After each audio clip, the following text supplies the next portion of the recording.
his number one wish on his life bucket list to visit Skinwalker Ranch. What's going through your head when you get a phone call asking you for this guy from Area 51, this is his lifelong dream to come out to Skinwalker Ranch? I mean, does that validate? No, I just thought it was cool. Standing fully upright, this 6'6" giant of a man in the back of this UTV, and I thought that's awesome. I received a call from one of my advisors saying that a certain individual, a prominent doctor out of Las Vegas, who had been working on Area 51, had been a consulting physician to Area 51, had as his number one request, his number one wish on his life bucket list to visit Skinwalker Ranch.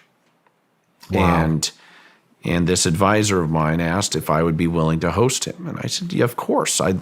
I was intrigued by this individual's background. And I said, as long as they sign the confidentiality agreement and the liability waiver that I put in place, I have no problem hosting him. What did that conversation go like when he arrived?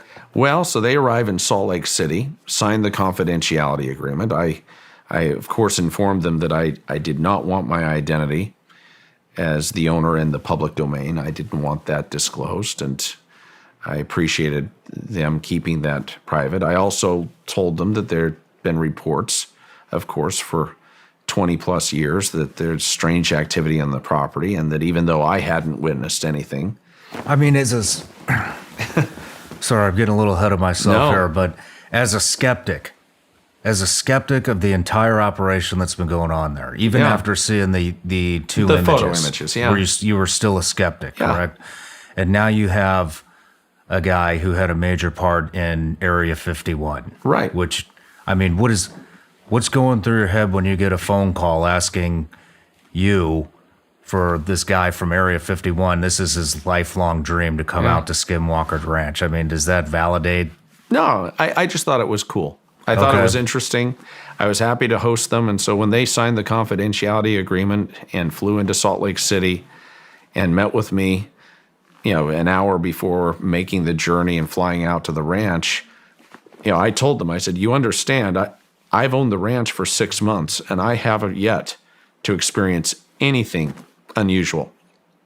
I've been going out there periodically to inspect the property, meet with my team, and all I find is a beautiful landscape.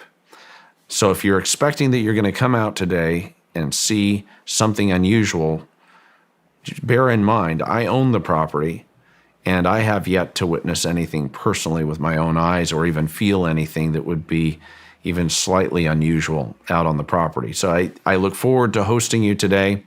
I look forward to it being a fun day looking at a historic landscape that has a very interesting history to it, but don't expect anything more than that. I wanted that disclaimer to be out there at the very beginning. And so we proceeded to fly out to the ranch.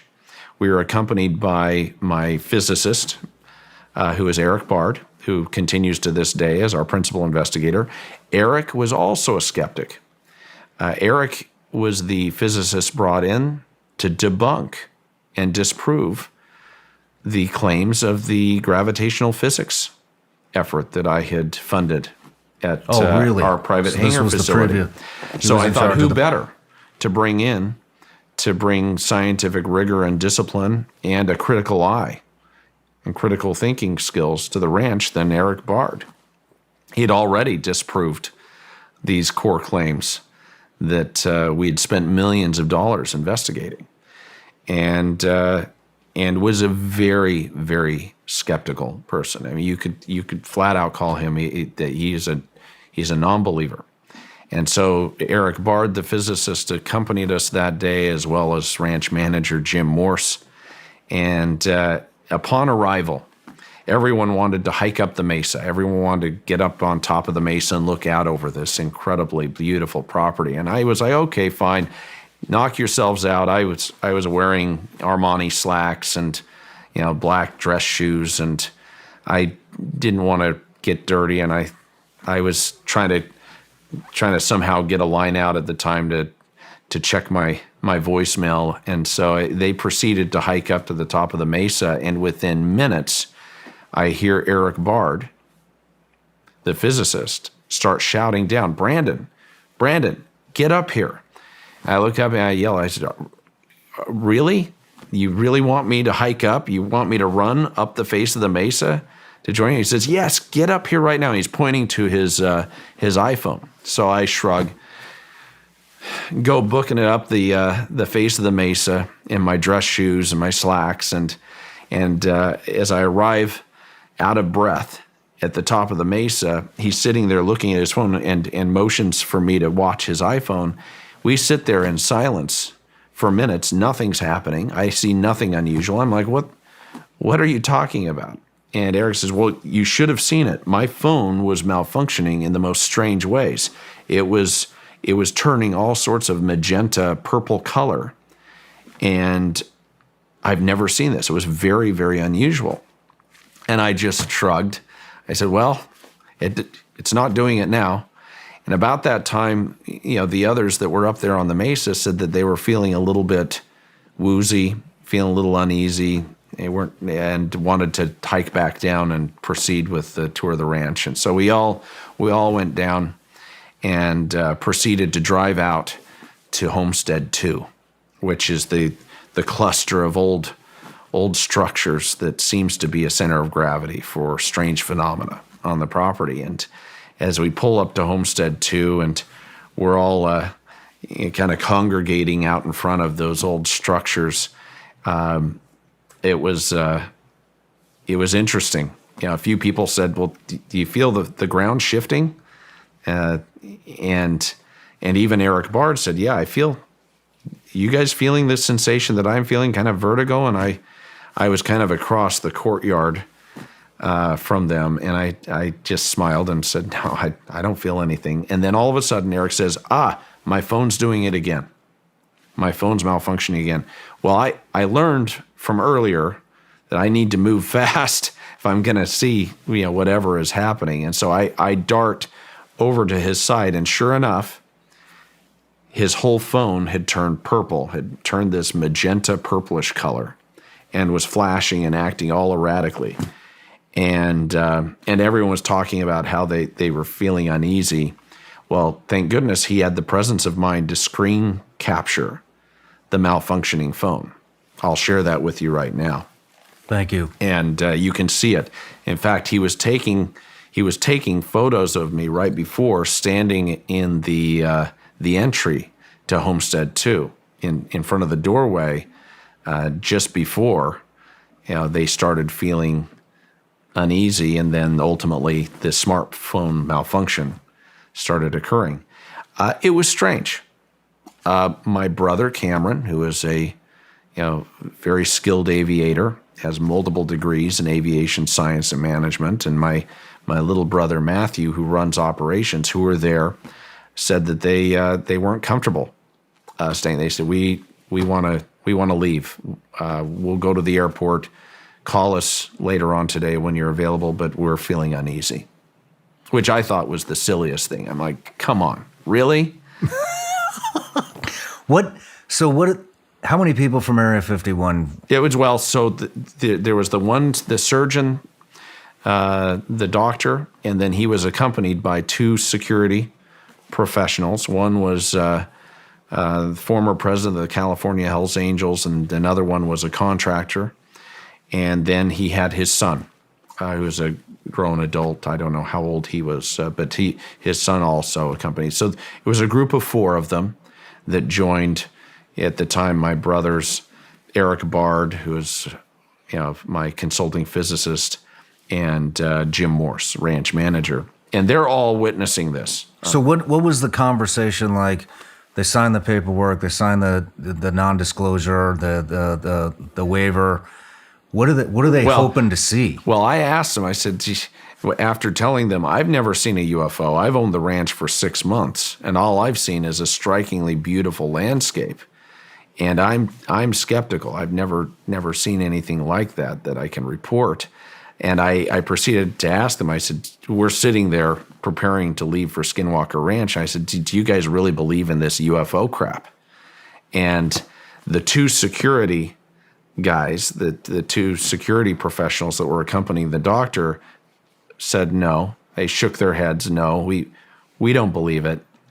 And the doctor just smiled, and he says, "You guys don't even know what you're talking about. You have no idea what is real." And we all just kind of shrugged it off, and I kind of winked at the two security guards knowingly that, oh yeah, the doctor's probably just another UFO nut, but that's okay. He's a nice enough guy. So anyways, we find ourselves out at Homestead 2. Smartphone malfunctioning. Everyone's feeling these physical effects. My brothers are feeling uneasy enough that they want to leave, and they leave. They're happier driving and sitting at the airport for hours until I tell them that we're ready to fly back. And I'm finding the whole thing interesting. Well, as we're all discussing kind of the history of Skinwalker Ranch and the homesteads, we proceed to kind of get our phones out to take some pictures. I felt like it was a good photo opportunity. And lo and behold, my phone's dead. It had previously been at 80% charge. My phone's completely dead. Eric Bard's phone that had recorded that where he had screen captured the anomaly, the strange colors and flashing, was dead. The others' phones were dead. So we didn't have our cameras.